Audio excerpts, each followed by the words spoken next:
கர்த்தருடைய பரிசுத்த நாமம் மகிமைப்படுவதாக. தேவன் தந்த புதிய நாள் 30/3/2026 திங்கட்கிழமை நல்ல கால வேளைக்காய் கர்த்தர் நன்றியோடு துதிக்கிறேன், ஸ்தோத்திரிக்கிறேன். இந்த நாளுக்கான கர்த்தருடைய வார்த்தை ரோமர் 10:11. அவரை விசுவாசிக்கிறவன் எவனோ அவன் வெட்கப்படுவதில்லை. Anyone who trusts in him will never be put to shame. தேவன் நம்மை வெட்கப்படுத்தாதிருக்கிற தேவன்.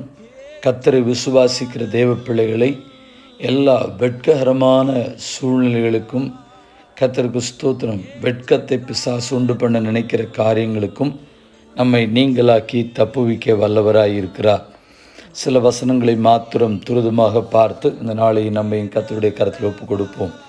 ஏசாயா 49:23 சொல்லுகிறது, எனக்கு காத்திருக்கிறவர்கள் வெட்கப்படுதல். கர்த்தருக்கு யாரெல்லாம் காத்திருக்கிறார்களோ அவர்கள் வெட்கப்படுவதில்லை என்று வேதம் சொல்கிறது.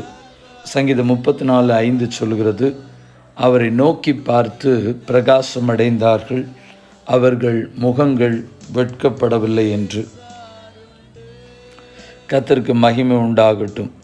ரோமர் 5:5 சொல்கிறது, அந்த நம்பிக்கை எங்களை வெட்கப்படுத்தாது. ஆண்டவர் பேரில் நாம் வைத்திருக்கிற நம்பிக்கை, நாம் நம்புகிறவர் நாம் விசுவாசிக்கினார் என்பதை அறிந்திருக்கிறோம். அந்த நம்பிக்கை நம்மை ஒரு நாளும் வெட்கப்படுத்தாதபடி கிறிஸ்துவுக்குள்ளே நம்மை நிலைநிறுத்தும். சங்கீதம் 25:3 சொல்கிறது, உமக்கு காத்திருக்கிற ஒருவனும் வெட்கப்பட்டு போவதில்லை என்று கர்த்தருடைய வார்த்தை சொல்லுகிறது. நாம் கர்த்தருடைய பாதத்தில் கர்த்தருடைய சமூகத்தில் காத்திருக்கிறவளாய் கர்த்தரை அண்டிக் கொள்வளாய் இருக்கும் பொழுது ஆண்டவர் நம்மை பாதுகாத்து கொள்வதற்கும் கர்த்தர் நல்லவராக இருக்கிறார். கர்த்தருடைய பரிசுத்த நாமம் மகிமைப்படுவதாக. சங்கீதம் 71:1 சொல்கிறது, கர்த்தாவே உம்மை நம்பி இருக்கிறேன், நான் ஒருபோதும் வெட்கம் அடையாதபடி செய்யும்.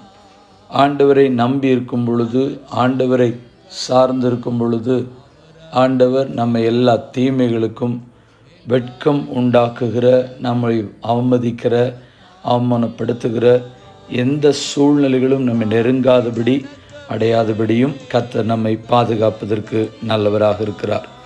ஆம் பிரியமானவர்களே, ஆண்டவரை விசுவாசிக்கிற விசுவாசத்தின் பேரில் ஆண்டவர் நம்மை கைவிடாதபடி நிலைநிறுத்துவதற்கும் பாதுகாப்பாய் வைப்பதற்கும் கர்த்தர் நல்லவராக இருக்கிறார். கண்களை மூடி ஜெபிப்போம். ஆண்டவரே, இந்த புதிய நாள் காலவேளையிலே கர்த்தர் எங்களோடு பேசி சொல்லுகிற வார்த்தைகளுக்காக நன்றி. எந்த வெட்கமும் எந்த அவமானமும் எங்களோட வாழ்க்கையில் நெருங்காதபடி கர்த்தர் எங்களை பாதுகாப்பீராக. வெட்கத்தை அனுபவித்த நாட்களுக்கு பதிலாய் கீர்த்தியும் புகழ்ச்சியும் இயேசுவின் நாமத்தினாலே உண்டாவதாக என்று சொல்லி நம்முடைய சமூகத்தில் ஜெபிக்கிறோம்.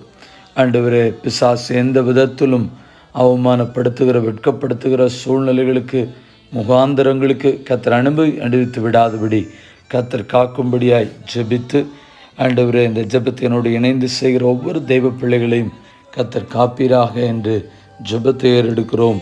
எங்கள் பரிசுத்தமுள்ள நல்ல பிதாவே, ஆமென். வாழ்த்துக்களுடன் ஜெபங்களுடன் pastor Jebadas. WhatsApp 9345353730. May Jesus bless you all. ஆமென். நேற்று கேள்வியும் பதிலும், தேவனுடைய ஆவி உங்களில் வாசமாயிருந்தால் நீங்கள் மாம்சத்துக்குட்பட்டவர்களாய் இராமல் ஆவிக்குட்பட்டவர்களாய் இருப்பீர்கள். யார் யாரிடத்தில் சொன்னது? அப்போஸ்தலனாகிய பவுல் ரோமாபுரியில் உள்ள ஜனங்களுக்கு சொன்னது. ரோமர் 8:9. இந்த நாளுக்கான கேள்வி, உங்களுக்கு வெட்கம் உண்டாகும்படி இதை சொல்லுகிறேன், யார் யாரிடத்தில் சொன்னது? மீண்டும் கர்த்தருடைய வார்த்தைகளுடன் ஜெபங்களுடன் நாளை தினத்தில் உங்களை சந்திக்கிறேன். ஆமென்.